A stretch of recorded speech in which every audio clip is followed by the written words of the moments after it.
Hello everyone, I'm meteorologist Charlie Ironmonger. Thank you so much for joining me today for your 10 a.m. news and weather updates from the First Alert Desk. Now I want to highlight a story out of Raleigh where a Massachusetts teen is now facing serious charges after again being alleged that he hacked the PowerSchool system, causing a major data breach. Now the U.S. Department of Justice charged 19-year-old college student Matthew Lane with hacking PowerSchool system and facilitating the 2024 data breach.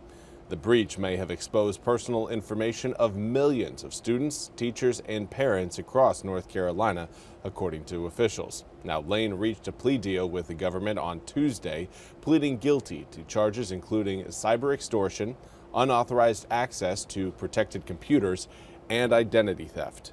Now, Attorney General Jeff Jackson said, quote, "This hacker compromised the personal data of millions of people in our state, and I'm glad to see that he is being brought to justice. I thank the prosecutors for the U.S. Department of Justice for their work to track this criminal down.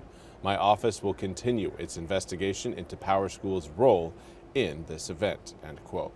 Now, students and staff affected by the breach have until July 31st, 2025 to sign up for free identity protection and credit monitoring. In order to do so, you can follow a link on our website, WITN.com. Now, also want to highlight an investigation that is ongoing into the robbery of an Onslow County convenience store. Around 4:30 a.m. earlier this morning, deputies say they received a report of a robbery at the Beast Mart gas station and convenience store at 566 Sand Ridge Road in Hubert. According to deputies, an unidentified man entered the store, jumped over the counter, and took an unknown amount of cash. The robber then left on foot. Now, despite searching the area, deputies say they were unable to find the man. If you or someone you know has any information regarding this case, please contact detectives at 910-989-4040. Again, that number is on the bottom of your screen. And now we need to talk about your weather forecast. Certainly looking sunnier today than what we had yesterday, particularly yesterday morning. The rain showers and thunderstorms just didn't come to fruition yesterday. A lot of the forcing was just a little bit too far north, which kept most of those rain showers away from eastern North Carolina. But let's focus on what we've got outside right now, and that is sunny skies. Mostly sunny skies across the east through the rest of the work week will be pretty much a constant. We've got sunshine today, sunshine coming up again tomorrow, and then even more sunshine on Saturday. Now, by the time we get to Sunday, we will start to see clouds return to eastern North Carolina. In fact, perhaps maybe a few isolated raindrops. But looking out through our Grifton Gam, it's pretty safe to say that rain is not going to be a part of today's forecast. 73 degrees, west-northwesterly wind at about 12 miles an hour, and humidity that is falling. Right now, dew points in the mid-50s. Yesterday, those dew points were reading in the mid to upper 60s. So we've seen a pretty big drop in the amount of moisture in the air here in the east. Now, as far as your current air temperatures go, most of us find ourselves generally between around 70 to 75 degrees. A few of us fall a little bit outside that range. We've got 69 degrees currently in Manteo as well as Ahoskie, 68 in Roanoke Rapids, 76 in Beaufort. But overall, again, most of us close to that low 70s to mid 70s range.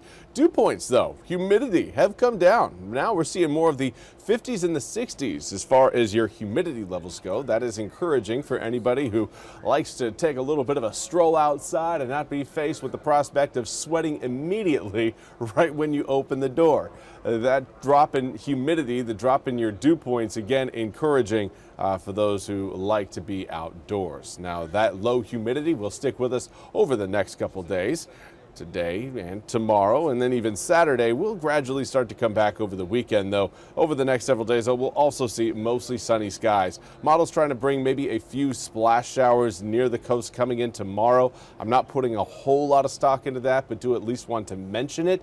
There is that possibility, but right now it's not looking like a sure thing at all. In fact, looking more like it's going to be unlikely than likely. Let's take a look at your afternoon planner coming up for today. Highs getting into the low 80s, but look at those winds. Wind speeds picking up at around 10 to 15 mile an hour sustained winds across the east coming in later on this afternoon. Some areas could see sustained winds upwards around 20 miles an hour. So keep that in mind if you are spending any time outdoors today. It will be windy out there, and eventually those winds will start to turn more northwesterly as we head through the evening hours. That will lead us to a cooler start for tomorrow. Upper 50s by 7 versus the low to mid 60s that we saw earlier today. Now, the cooler air as we kick off the day tomorrow will help again keep that humidity relatively low.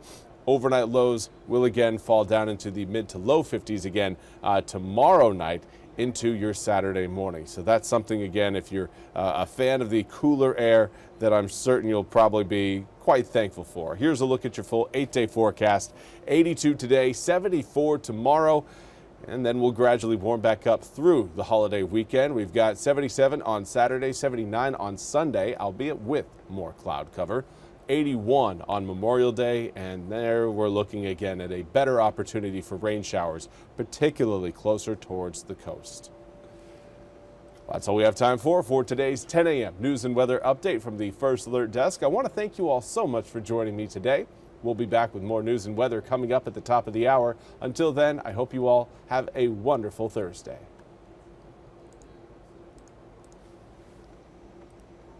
This hour of the WITN First Alert Desk is sponsored by ENC